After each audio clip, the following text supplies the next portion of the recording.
India ने जितने match खेले हैं सब जीती तो है, बट वो प्रॉमिसिंग विन कहाँ पे है भाई? वो कहाँ पे है कि जब आपके सारे बैटर्स अच्छा परफॉर्म करें, एटलीस्ट किसी ना किसी मैच में तो करें। काफी सारे ऐसे पॉइंट्स हैं जो कि इंडिया की वीकनेस दिख रही है, और साउथ अफ्रीका एक one of the best team है। मेरे हिसाब से वो फाइनल में जाने के लिए बिल्कुल डिजर्विंग है। वो अफगानिस्तान से वो जीत गए जहां से वो मान भी नहीं सकते थे, वो अफगानिस्तान की जीत थी, वो वहां से वो जीते हैं। अब साउथ अफ्रीका को अगर आपने ये छोटे छोटे चांसेस दे दिए, वो नहीं करने देंगे कमबैक। लास्ट मैच नेदरलैंड्स के अगेंस्ट 240 बनने चाहिए थे। मैं ये नहीं कह रहा कि हर मैच में 250 बने, 300 बने या 270 बने, बट अगर आपका वो स्कोर बन चुका है 15 16 17 ओवर में कि जहां से आपको 240 दिख रहे हैं, तो फिर आपने अगर नहीं बनाया तो फिर तो आपकी दिक्कत है ना। जहां से 240 होने चाहिए थे प्लस, वहां से सिर्फ 209 बना सके। इंडिया का मिडिल ऑर्डर वो बहुत ज्यादा स्लो चल रहा है, इसलिए ये बातें भी हो रही हैं कि तिलक को निकाल दो, संजू को लाओ, संजू एटलीस्ट फास्ट खेलेगा। बट मुझे नहीं लगता वो सही कॉल होगी, क्योंकि जब आप तिलक जैसे प्लेयर को निकालते हो ना, आपको थोड़ा सा वैसा ही प्लेयर चाहिए। आप उस प्लेयर को लाने की बात कर रहे हो जो कि है नहीं फॉर्म में, वो बॉल्स खेल ही नहीं पा रहा, वो टिक ही नहीं पा रहा। वो छक्के जो लगे ना पिछले मैच में, वो ऐसे ही कि लग गए तो लग गए। ऐसे काम नहीं चलेगा, ये नहीं है, तिलक को ही अच्छा परफॉर्म करना पड़ेगा, जहां तो फिर तिलक की जगह वैसा ही कोई बैटर हो जो कि उसी की तरह खेल सके। मैं ये बिल्कुल नहीं कह रहा कि वो नहीं खेला, उससे उसका रोल ही वैसा है, उसको पता है, उसको रोल ही वैसा है कि उसको साइड पे टिक के खेलना है। लेकिन जब आपका T20 जैसे गेम में 115 120 का स्ट्राइक रेट हो जाता है ना, तो वो गलत होता है। फिर ये फिर भी चल जाएगा जब आप चेस कर रहे हो, पता है कि एक बंदे को टिक के खेलना पड़ेगा वरना कोलैप्स हो सकता है, एक को रिस्क लेना है, एक को थोड़ा सा टिक के खेलना है। लेकिन आप फिर भी 115 120 का स्ट्राइक रेट से कैसे काम चलेगा? आप फर्स्ट बैटिंग कर रहे हो, आपको ईशान इतनी बढ़िया शुरुआत दे रहा हूं। मैं कह रहा हूँ इंडिया का जो बैटिंग लाइनअप जो अभी तक नहीं ना वो दिखा कि हाँ भाई इन्होंने बैटिंग से बिल्कुल ही हक दिया, वो सिर्फ ईशान की वजह से, और एक पहले मैच में सूर्य कुमार की वजह से, लास्ट मैच में नेदरलैंड्स की मैच में उसके शिवम दुबे की वजह से। हर मैच में वो तो अच्छी बात है, वो तो कृपा, वो तो हमारी बैटिंग लाइनअप इतना बढ़िया है कि कोई ना कोई मैच में कोई ना कोई तो चल रहा है।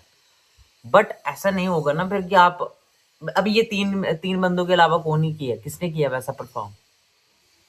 वैसे नहीं चलेगा, तिलक को थोड़ा सा तो बढ़ाना पड़ेगा, एटलीस्ट रनर बॉल्स बिल्कुल नहीं चलेगी। आपको एटलीस्ट पहले आते ही 4-5 बॉल में एक आधा शॉट लग जाए तो लग जाए, यहाँ तो फिर आपको बाद में बढ़ाना पड़ेगा, क्योंकि पावर प्ले में अच्छी शुरुआत मिल रही है, वो तो ईशान किशन की वजह से। मेन कंसर्न ये भी है अभिषेक की फॉर्म का। भाई उसने हमें तब तब हमें वो होप दी थी, तब से वो खेल रहा है नंबर वन बैटिंग पे, number one in the world है वो T20 में। तो उस पे हमें सपोर्ट देना पड़ेगा उसको। उसका ये होता है भाई, आती है ये टाइम आता है जब आपकी फॉर्म नहीं लग रही होती, जब जब आप एक रन भी बनाने के लिए मुश्किल आती है। वहां पे भी कोहली ने 2 डक किए हैं, 2 किए थे ना, उसके बाद देखो क्या किया उसने। यहाँ पे इंडिया टीम को उसको सपोर्ट देना पड़ेगा, टीम को उसको, जैसे देखो सूर्य कुमार यादव की फॉर्म कितनी डिप कर गई थी, उसका हम इतना मजाक उड़ा रहे थे, उसका कह रहे थे ये च्युइंगम चबाता रहता है, और पता नहीं क्या क्या रिएक्शन देता है, ये कैप्टन सही नहीं है, ये नहीं है, वो नहीं है। अब देखो वो क्या, अब लोग उसके लिए एक एक लफ्ज नहीं कह रहे। वो क्यों? उसको खुद को टाइम देना पड़ेगा, टीम को उसको सपोर्ट करना पड़ेगा। मुझे नहीं लगता कि इस समय के लिए अभिषेक से बेटर कोई भी ज्यादा अच्छा ओपनर हो सकता है इंडिया के लिए। मैं कह रहा हूँ वो उस लेवल का प्लेयर है, अकेले दम पे वो इंडिया को लेके जा सकता है फाइनल में, और किसी भी मैच को जिता सकता है, जैसे ईशान किशन के टाइप का वो बैटर है। आपको चाहिए ओपनिंग में T20 में ऐसा एक्सप्लोसिव बैटर जो मार सकता है कभी भी। ईशान ने वही किया था पाकिस्तान के मैच के अगेंस्ट। मैं कह रहा हूँ अगर अभिषेक चल पड़ा, प्लीज प्लीज प्लीज उसकी फॉर्म वापस आ गई, मैं नहीं, मैं कहता हूँ इंडिया से बेटर लाइनअप किसी का नहीं होगा। शिवम दुबे नीचे अच्छा फिनिश कर रहा है, रिंकू ने भी अच्छा फिनिश किया है, जितने बॉल्स उसको मिली है, उसको बेचारे को मिलती 5-6 हैं। यहाँ पे बहुत ज्यादा मैटर करेगा, क्योंकि इंडिया की जो बैटिंग है ना मिडिल ऑर्डर में, मिडिल ओवर्स में स्पिन के अगेंस्ट फंस रही है इंडिया।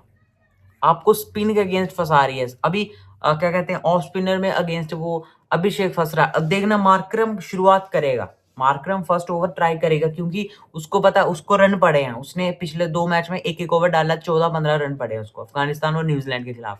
बट वो फिर भी वो उससे आएगा कि हाँ इसका होता है ना कि टाइम खराब चल रहा हो तो फिर कोई भी ले जाता विकेट। तो उसी टाइप का बॉलर है वो, मुझे लगता है कि वो डालेगा एक ओवर उसके अगेंस्ट। आपको केशव महाराज को मारना पड़ेगा, अगर वो आ रहा है उसको मारना पड़ेगा ताकि वो उसके ओवर्स एंड में बचे।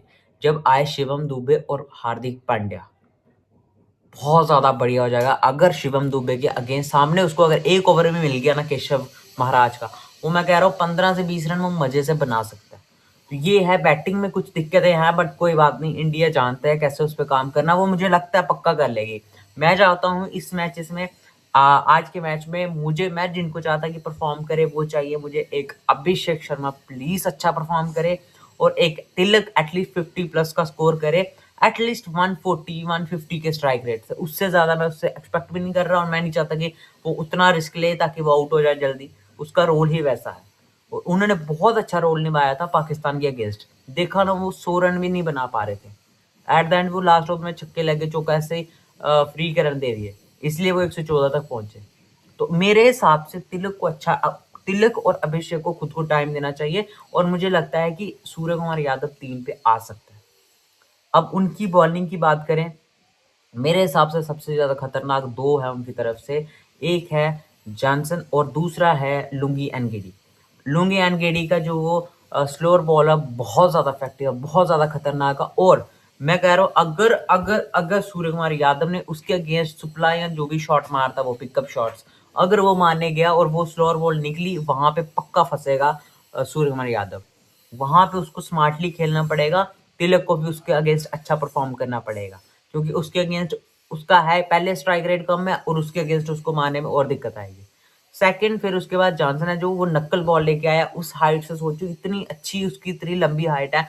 बंदे की जो बैटर होता है उसकी आईज भी ऐसे देखता है वो, उसकी एक जो होती है ना, एक होता है वो कि जो उसकी पोजीशन होती है, उसकी हाइट उससे भी ऊपर है बाकी जो नॉर्मल बॉलर्स होते हैं, तो उसको वो दिक्कत आएगी वो लाइन लेंथ जज करने में। प्लस अगर उसने नक्कल बॉल इतनी इफेक्टिवली डाली जो कि वो डाल रहा है, तो वहां पे दिक्कत आ सकती है। इवन वो बहुत अच्छा फिनिश भी करेगा। मुझे लगता है कि ये बड़ा ग्राउंड है, इंडिया को एडवांटेज ये होगी कि इंडिया का क्राउड आएगा 1 लाख से प्लस, ये होगी एडवांटेज प्लस। बट उनको भी ये एडवांटेज है कि उन्होंने तीनों मैच वहां पे खेले हैं, मतलब उनका होम ग्राउंड बन चुका है, वो पिछले 3 मैच खेले हैं उन्होंने, उनको सब पता कि कैसी कंडीशन होगी, हमें कैसे कौन सा पोजीशन कहाँ पे लगानी है, फील्डिंग पोजीशन का सब पता है उनको, अच्छी प्लानिंग करके आएगी वो टीम, वो है वो प्रिपेयर होके आती है, उनको अगर आप मौका दोगे वो पकड़ सकते हैं।